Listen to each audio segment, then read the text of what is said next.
À moins de 4 mois du début de la 35e édition de la Coupe d'Afrique des Nations CAN, qui se déroulera au Maroc du 21 décembre 2025 au 18 janvier 2026, la Fédération royale marocaine de football a lancé dimanche 31 août 2025 son nouveau programme Futur Média Initiative FMI.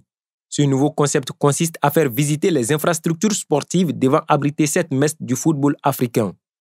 Le Maroc, ce pays qu'on ne présente plus, d'initiative en initiative, elle montre qu'elle est prête, que la nation, le royaume, il est prêt pour accueillir la Coupe d'Afrique des Nations. En marge justement de cet événement, nous découvrons tous les stades, nous allons découvrir tous les stades, nous allons découvrir également les hôtels qui accueillent les équipes lors de la Coupe d'Afrique des Nations 2025. Je crois avec déjà ce que je veux, le Maroc est bien prêt à organiser la meilleure CAN de l'histoire.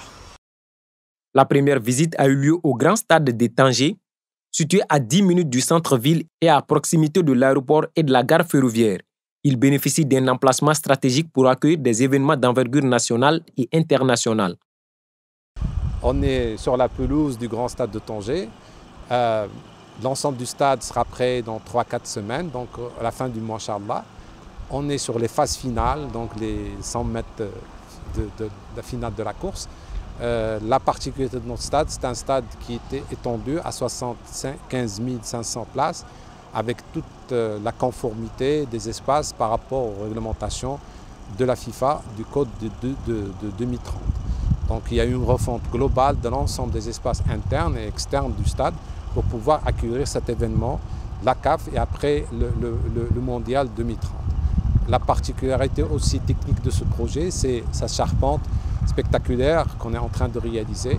C'est la deuxième plus grande charpente au monde après le Maracana. Dans ce stade dans lequel nous sommes, nous pouvons aller prendre le TGV, ce TGV qui a déjà été construit, qui est le seul TGV du continent africain et qui va nous permettre de relier la ville de Rabat. Ville de Rabat dans laquelle il y a le stade Moulay Abdellah, lui aussi qui va être refait à neuf et dans lequel nous allons jouer le 5 septembre un match contre le Niger et ce sera l'inauguration de ce nouveau stade, un stade pour lequel on est vraiment très heureux de l'avoir. Dans le même temps, on pourra reprendre le TGV pour continuer jusqu'à Casablanca où nous ouvrirons, Inch'Allah, pour la Coupe du Monde 30, le grand stade Hassan II, qui sera le plus grand stade du monde avec plus de 110 000 places. Au cours de cette visite, les journalistes ont été impressionnés de cette belle infrastructure qui sera prête d'ici fin septembre 2025 pour accueillir le groupe D de la Coupe d'Afrique des Nations, à savoir le Sénégal, la République démocratique du Congo, le Bénin et le Botswana.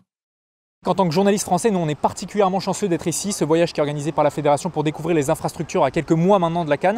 Alors il faut dire qu'on est quand même assez bluffé, les stades sont super grands, tout est très impressionnant, on se sent tout petit et on est super bien accueilli aussi, ça c'est un détail, mais finalement voilà, le peuple marocain sait recevoir.